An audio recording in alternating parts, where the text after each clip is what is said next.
Well,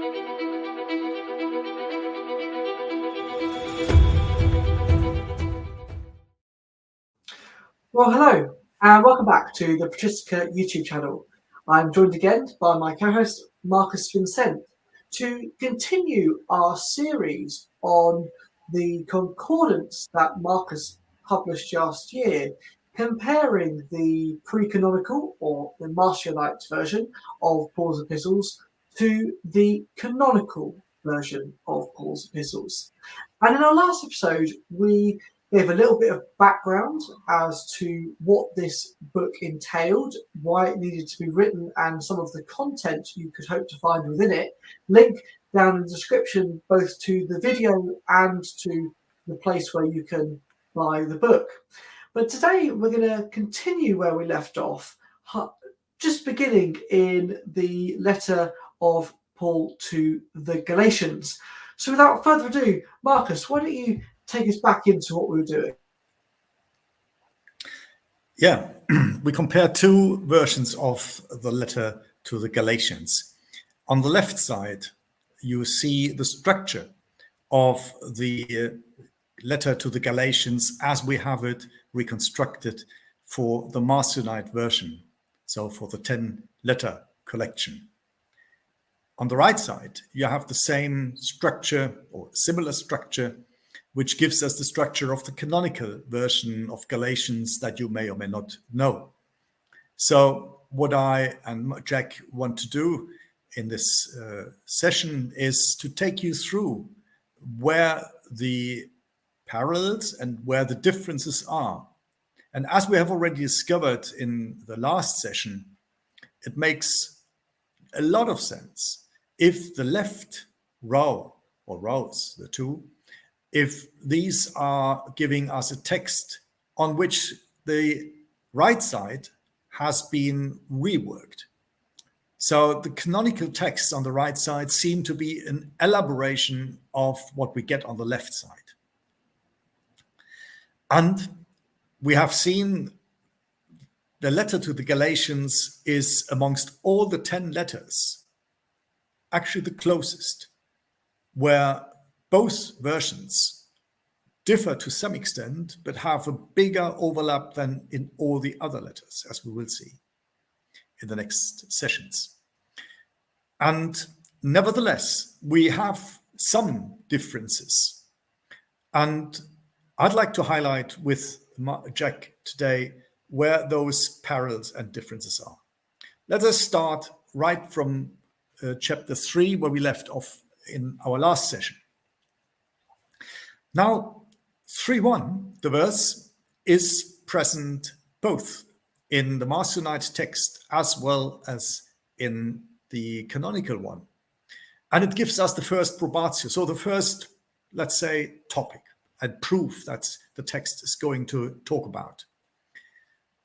It is a simple, short verse in the canonical, pre-canonical text, which gives us the idea that the Galatians somehow have been blended. So by whom, it doesn't say, but it became clear in the further chapter before that apparently there were people linked to James and to the Jerusalem community who had a different interpretation or even a rewritten or a different message and gospel. The text then isn't going any further in the pre-canonical, except that it is added then in a second topic, which is linked to this blending, I guess, where we get a link between the law, and it means the Torah, and curse. And as an explanation for that link that's being made between law and curse, we are told that Christ became a curse in order to buy us out of the curse of the law. And as a proof text that the law is giving a curse, we are being quoted Deuteronomy 21:23, where it says, "For a hanged man is a curse from God." So that's what the core of chapter 3 in the pre-canonical Marcion gives us. As we can see, the law is not quoted as a, let's say, as a proof text for Marcion's Paul. The law is here taken as a sample that the law itself has this connection being a curse. Because if we apply the law, then this Christ who was hanging, that's the presumption, of course, that's the idea behind, that the law curses Christ.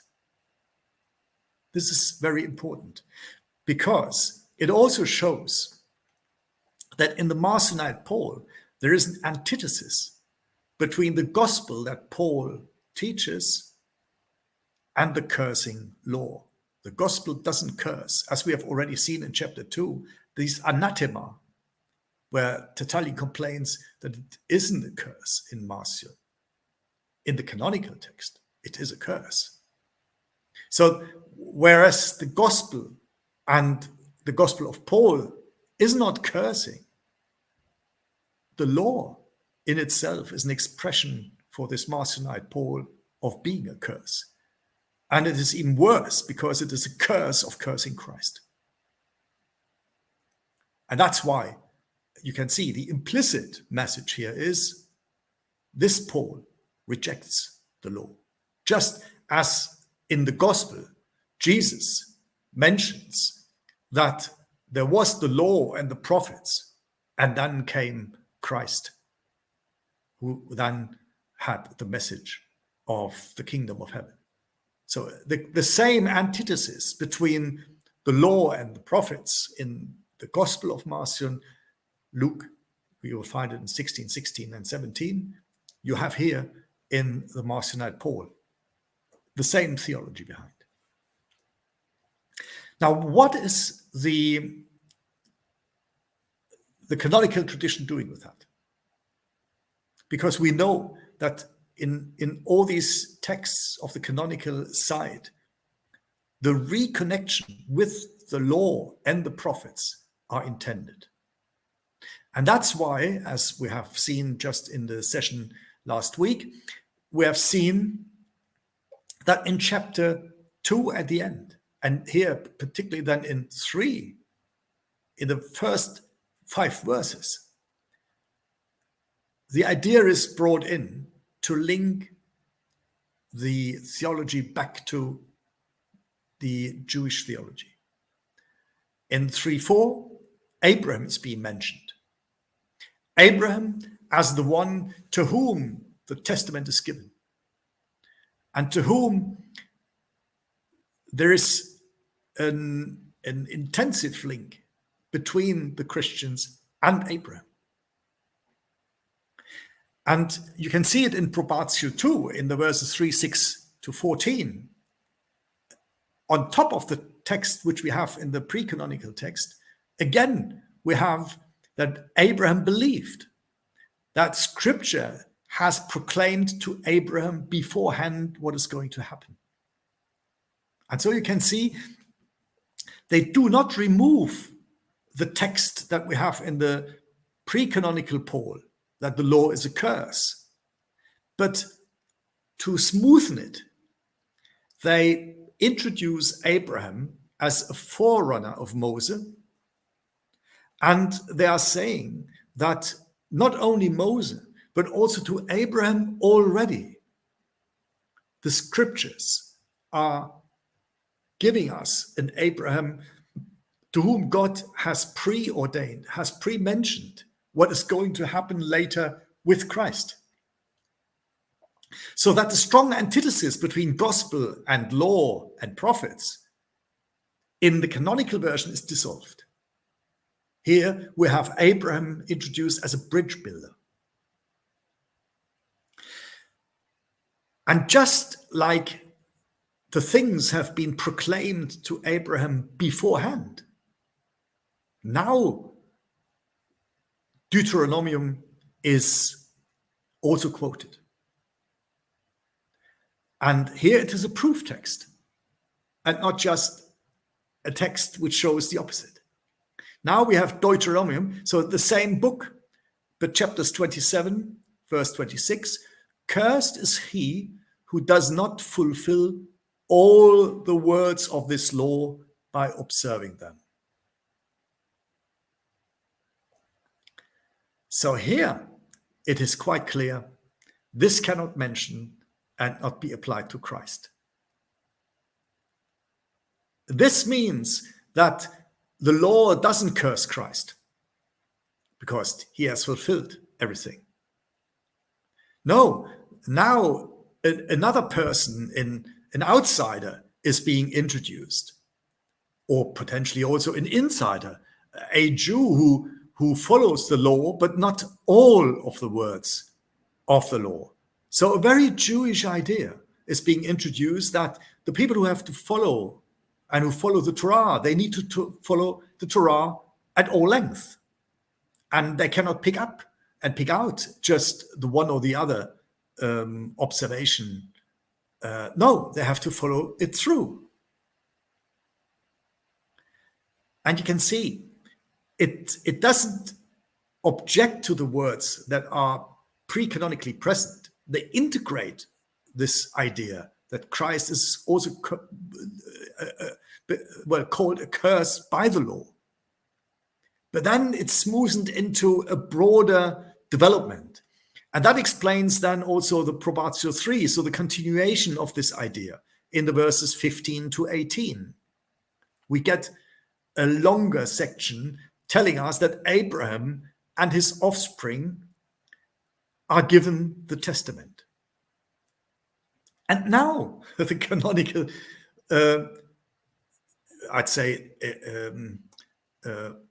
explorator or even exegete of the Torah is doing a very daring explanation, because it reads this text of Abraham, highlighting that the text does speak of Abraham and his offspring, and it claims, because the word offspring is in the singular, it makes the grammatical argument that this cannot mean the Jewish people, because the Jewish people would be in the plural. I mean, to me, it's a stupid, it's a nonsensical explanation. A student who would write that in one of the essays, that would be a fail, because people is as much a noun which encompasses a plurality, just as offspring is. So to make the stupid case to say, because offspring is singular, to then say, this promise is not a promise to Israel as an encompassing unity of people since then to today, I think is wishful thinking. I mean, whoever designed this grammatical argument, I don't know. And that people have bought into it until today, it's even a bigger riddle to me. But then people who do exegesis are not always the best grammarians, let alone the best exegetes. So I think this was a total failure. Nevertheless, as we will often see, the pre-canonical Paul is a pretty astute theologian and philosopher, and even a pretty astute linguist.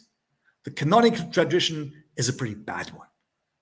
Quite often they are beyond the point, particularly if they want to make a case for which there is none. And here, the case is because they want to say offspring here means only Jesus, a singular person. And that's why even in the Torah, the promise is only made to Abraham and to Jesus. Of course, then the canonical editors have also to explain, what about the rest of the Torah? I mean, all these obligations, all the stories, the entire prophets, in addition to the Torah, what happens with them? I mean, why do we have the Jewish Bible? And maybe a slightly better argument than the futile one, which we just have heard, is then developed in the verses 19 to 25, where we are explained that the Torah has been created as an educator for human beings, a preparation until Jesus was coming.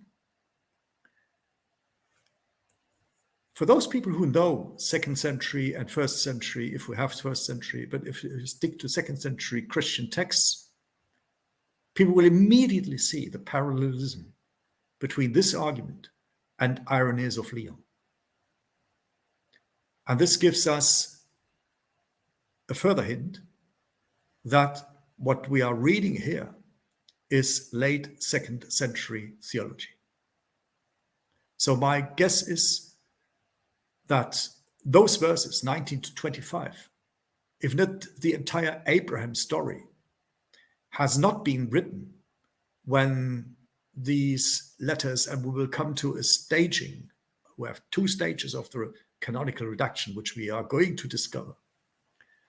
We have a first stage, as we will see later, when shortly after the pre-canonical texts by Marcion have been produced, the canonical redactors have made a canonical version out of it, only of these 10 letters, long before the other 3+1, the Pastoral and Hebrews, have been added. Long before, about 30 years before, Acts has been added. But these verses here, that's my suggestion would be that these verses here were only introduced. So Abraham was only introduced at that second stage around the times of Irenaeus. But that's something we would need to work a bit and closely through. Another big task to distinguish between these two redactions of the canonical redactors, which we can't do at the moment here. Maybe that's for a later session where we might show the cases, yeah, but we can clearly see the difference between the two canonical redactions. But here, just a small hint. And then we end in 326 with a statement that we are sons of faith. And you can see how the canonical redactors have moved from the Galatians have been blended to then deal with this difficult pre-canonical statement of the law and is as being a curse, in contrast to the gospel, which is not a curse, to then maneuver via Abraham and the Jewish Torah as an educator to come to the next statement that we are sons of faith. And it continues, interestingly, it continues its argument with Abraham. But that argument you will only find in canonical Galatians, because what follows is in Probatio 5, which is missing in the pre-canonical text, that it is all about inheritance. Just as Abraham was promised what was going to come, so the testament, and the testament is not just the berit, it's not just the convention between God and human beings, but testament is taken in a very literal sense. Abraham has been given by God, and Abraham himself gives a testament, but the testament is meant only for Jesus. Jesus, being the heir of God and the heir of Abraham, also makes a testament. And this New Testament is meant now for those people who adhere to him. And this is explained in 4:1-7. So the community of Christians, these are the co-heirs. These are the people who inherit, who have inherited the entire tradition, what was given by God to Abraham, these promises. None of that you read in the pre-canonical Paul.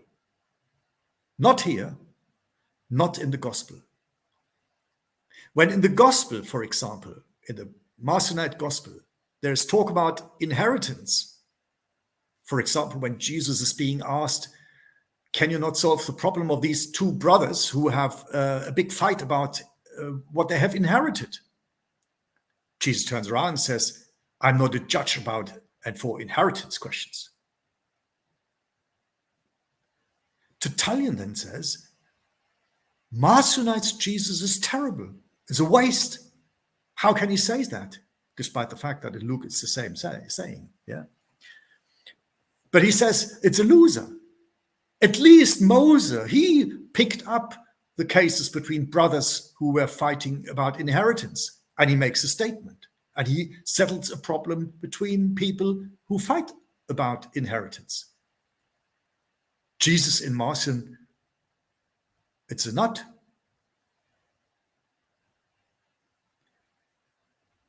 The same in Marcion's Paul.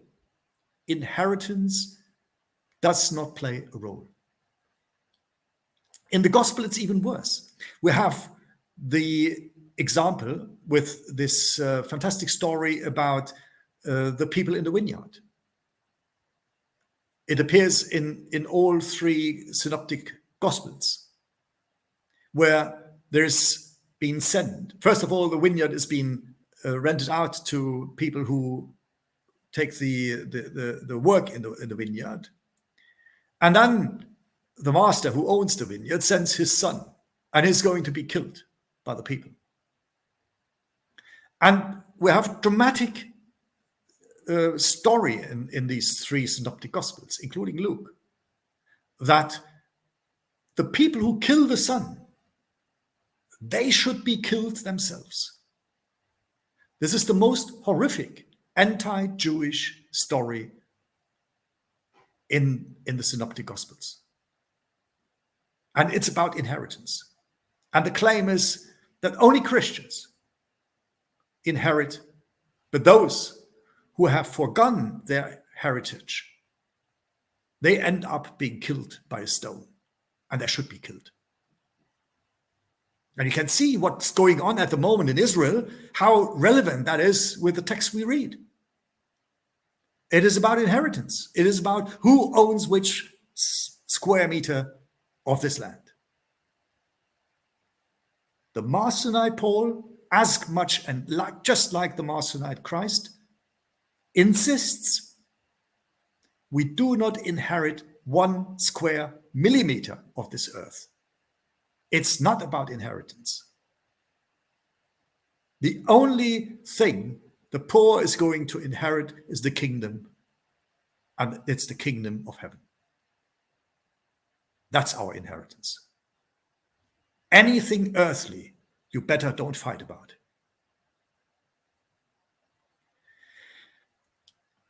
The canonical Paul, just like the canonical Christ, is the one who not only has a testament, which is about love, it is a testament which makes you a co-heir and a full heir of what Jesus possessed. And those people who killed him, they are disinherited. And this is what we read.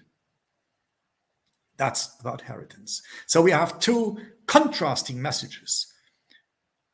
A clear message, which I again think that is post-Second Jewish War. So this might be an early part of it. But it becomes more and more important. You will see it for the first time in Christian literature, expressly stated in Justin Martyr. So we are in the years 160 around. There, Justin says, we are the real Israel. Wer is Israel? We are the heirs. And the people who have killed Jesus, they even do not understand their own scripture, let alone they have an entitlement for the land. They have nothing. Everything Jewish belongs to us. And that is what Irenaeus then is going to build upon, and what Tertullian in his terrible writings against the Jews is stating. And all of these terrible anti-Jewish writings which follow in the 3rd and 4th and later centuries. It starts with a canonical reduction. Yeah, and even up to, let's be clear, I mean, even now. I mean, we only may look just 100 years ago to see canonical interpretations in Germany being used as an example of why the Jews should be punished. I was explaining just to my students the other day some of the passages in Matthew after the crucifixion of Jesus, and when it says that the blood and be on us and on our sons, and indeed in John, where they talk about the Jews being from the father of lies. But I just want to go back to that in the 2nd century, because one of the things that I find really interesting is this twofold engagement with the Jews, which I completely agree with you, ramps up the further we go into history.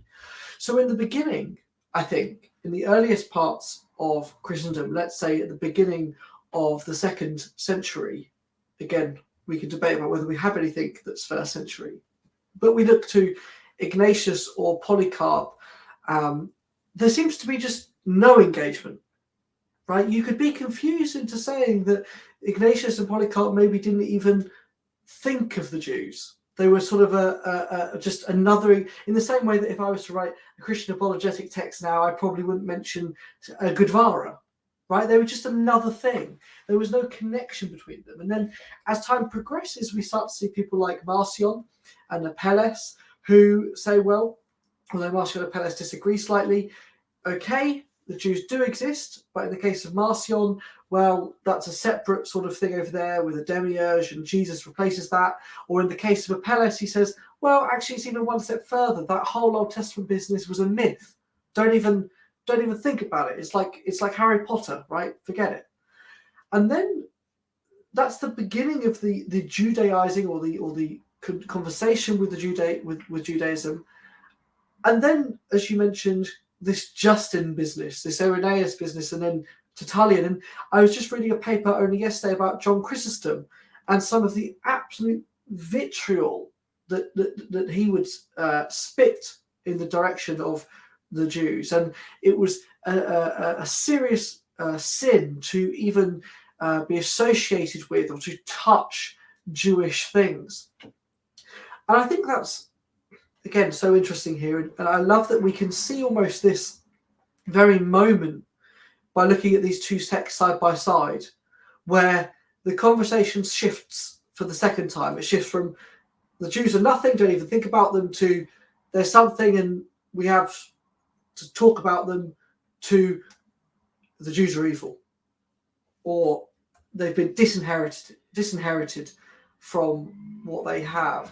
And as you know, it's important for viewers to see that is that in between these two sections that you're looking at on the screen, this provides one of the key glimpses of that shift from the pre-Irenaeus Justin Tertullian time to the post after their input. Yeah, thanks. I fully agree with that. Just one observation, which is also very important. On the left side, there's almost nothing about Jews because people assume there are Jews. Because you don't talk about yourself in an objective form. You just think out of the Jewish box. So it's within the Jewish box that the text on the left side is being written.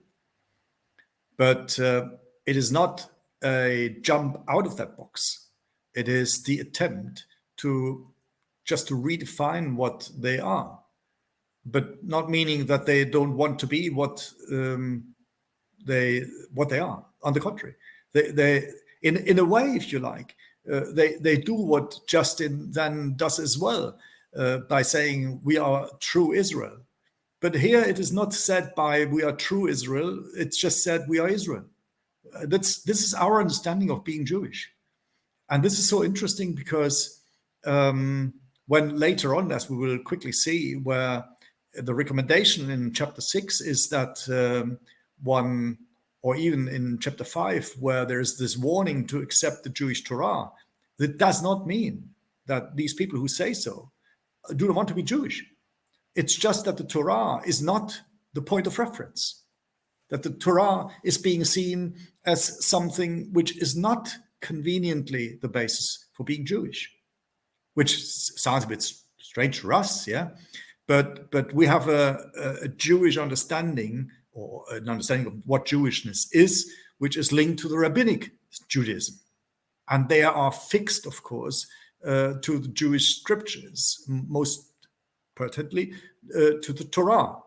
But here we are in an earlier stage, yeah, where even within and amongst Jews, there is a disagreement with to what extent this type of Torah and this type of prophets are the foundation of being one person or a group of people who exercise being Jewish and who claim for themselves to be what they are. Let me just finish this off here by looking at a joint probation in probation 4 or 5 in the canonical. So missing is the inheritance thought of the pre-canonical one. What is stated is that when Christ came down, it was at the fullness of time. That's what they both take in. The consequence for the Marcionite Paul is that one should not fall back on observances of time. Because here the link is made that such observances are linked to, well, to the powers of nature, of the cosmos. And you can see how closely the pre-canonical Paul relates what is being stated in the Torah and the prophets to what is being stated about the natural powers. It's not a Jewishness. It's seen just almost like a pagan version of religious belief. So to believe that Sabbath, that the celebration of one day a week is a Jewish commandment. No, they are seeing it as a planetary commandment, because the 7 days week is a planetary one at the time, at least, becoming more and more. So they see these types of observances as ritual observances as pretty un-Jewish, because they are linked to the Roman pagan surrounding. And that's what's being rejected. It is also interesting that the canonical text takes that on, but again tries to sharpen it and distinguishes between the observances which one should take on, which are Jewish Torah observances, and the natural, the pagan observances, which one should reject. And then comes in chapter 4.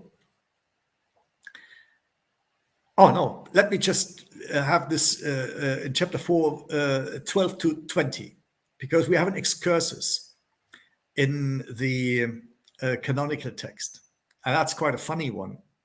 When you read the verses 12 to 20, you will see that Paul suddenly is defending himself in a biographical note, which is one of the other typical features, as I've said before last week. And as we will see throughout the next weeks, every so often, Paul becomes very biographical and personal. And that's most of the time exclusively in the canonical version, like here. And here, he starts struggling with the Galatians, not against the Galatians, but he is struggling with himself, because he's asking the questions, oh, have I become your enemy for telling you the truth? And this is another feature which we only and exclusively find in the canonical Paul. He is so often struggling with himself. And this serves to support that the alterations that have been made, which are typically canonical, are the truth, are the true Paul. And it's almost like you have a discussion, a subliminary discussion, which then comes to the fore in those places, in the canonical versions, throughout the letters, where Paul struggles. And if you read it that way, you can see he is making the claim that these new versions of the letters are the real Paul. It's really what he has written and wanted to write. And that this is what we should follow, which shows, again, an adversative character of this new version of the canonical Galatians against another version that existed before. And then comes the interesting question where in the pre-canonical text, the only time Abraham appears. So that's the only passage in pre-canonical Paul where Abraham is being mentioned. And why is he mentioned here? Well, we have the antithesis between gospel and law, the law of the curse. Then we have the idea that Christ has come to buy us out of the law, so that we are sons not of the law, but sons of faith. That's why he has come in the fullness of time. And that we are not falling back on following the law. And as an example, Abraham is being introduced, knowing that Abraham is before the law. The law was brought by Moses, not by Abraham. But then the text says Abraham had 2 sons, as we all know. And the distinction is being made between the one son, which is birthed by Sarah, and the other by Hagar. The one son that's being explained by the pre-canonical Paul, the one son is the one that births or has been birthed into freedom, into liberty. And the other one has been born to become a slave. Why is that difference? Well, because Christ has brought us out of the law. So it's the one tradition. They all go back to the same Abraham. So that's why I was saying just before, the Marcionite text is not claiming that we are no longer no Jews. But we are that type of Jews that have been born to be free of these observations, free of the curse of the law. Whereas there is another tradition stemming from the same family, but born of, at least from the same father, not from the same mother, but from the same father, but being born into slavery. And he compares the law as making people slaves of these observations. I'm just reporting. I'm not saying that I'm of that opinion, to be quite clear. Now, the next step is, however, even more important. The conclusion is that, therefore, the people who are free are members of that community, which is here called ecclesia, the church. And that the people who are unfree are members of the synagogue. The people who are free,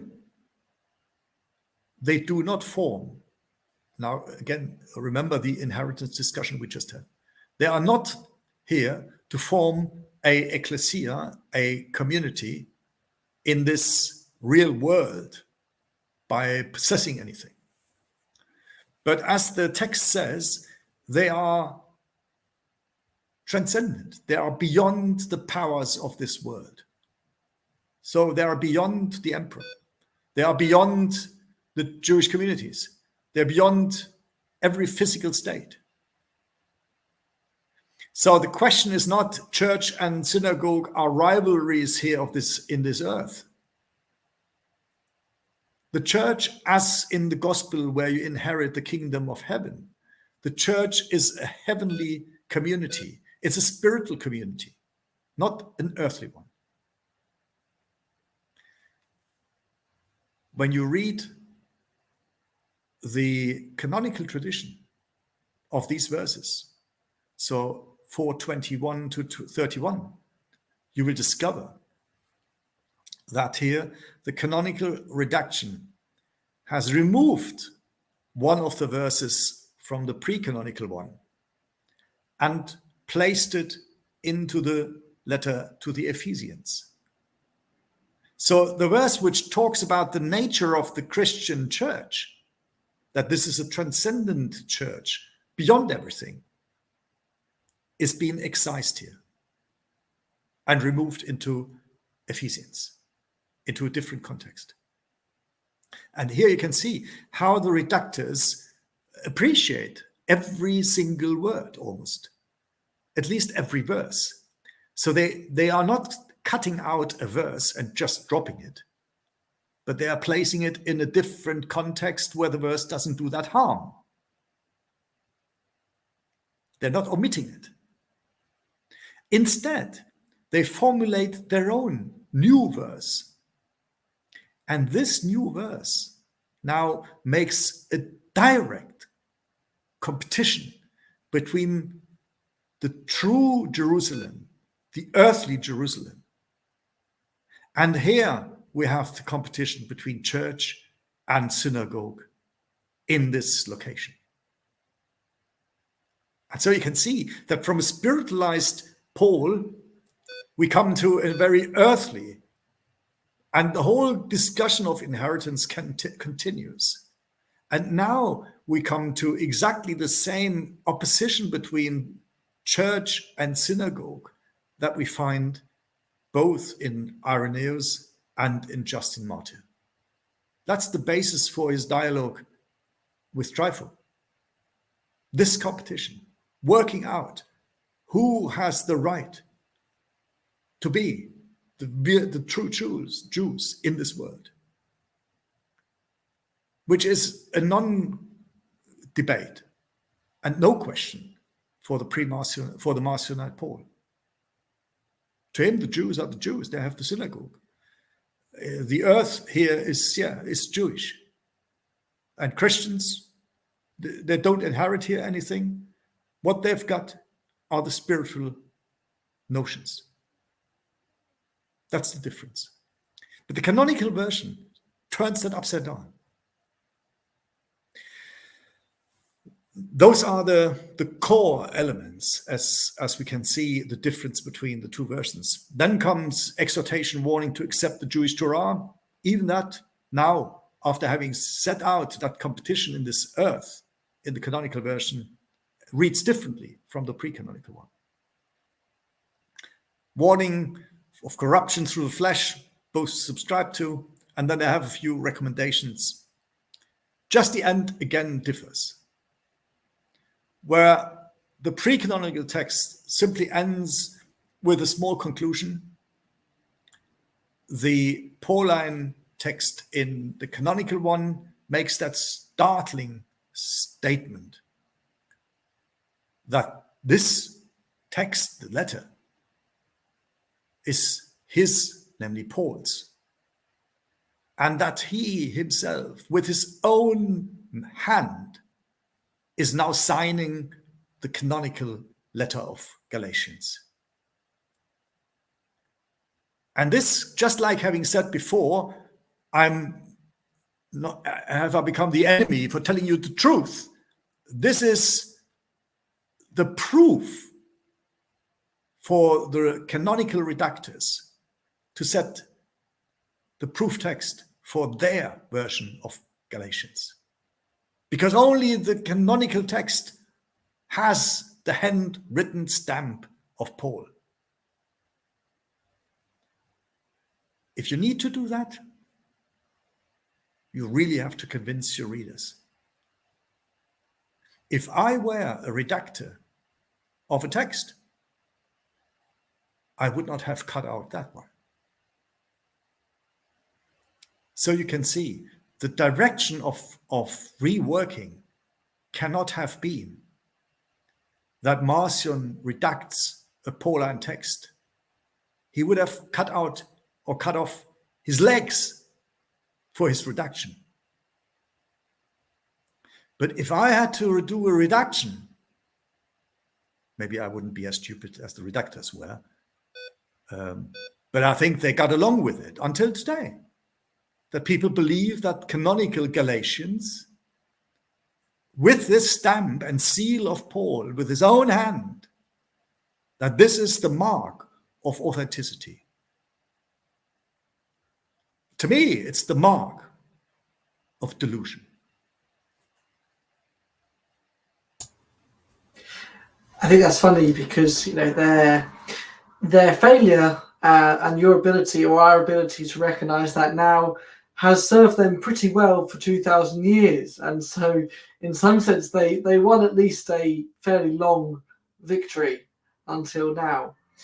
And I just want to express, I'm sure also from the viewers, that we're so grateful for this exploration in such a detailed way through the text, because for most people, I'm sure, and it was true for me 2 years ago, they would have never heard this before or even been aware of the text in this way.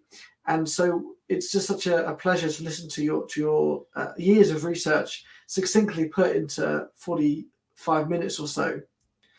And if you're interested in reading the translation of these texts for yourself, then I'll put a link down in the description for you to go and listen to it, because to go and read it. Because it's really, really interesting, and that was done by Mark Bilby, translating from Marx's Greek reconstruction. As always, please like and subscribe. It does mean a lot to us and really helps the channel grow, and also helps you get notified when we upload new videos. And indeed, we're going to be continuing this series, if you would like us to, going through each one of the Pauline epistles, comparing the pre-canonical and the canonical texts to see if we could gain an even deeper insight into the work of the redactor, his motives and intentions, and indeed maybe even his failures. Thank you very much for watching, and we'll see you in the next one.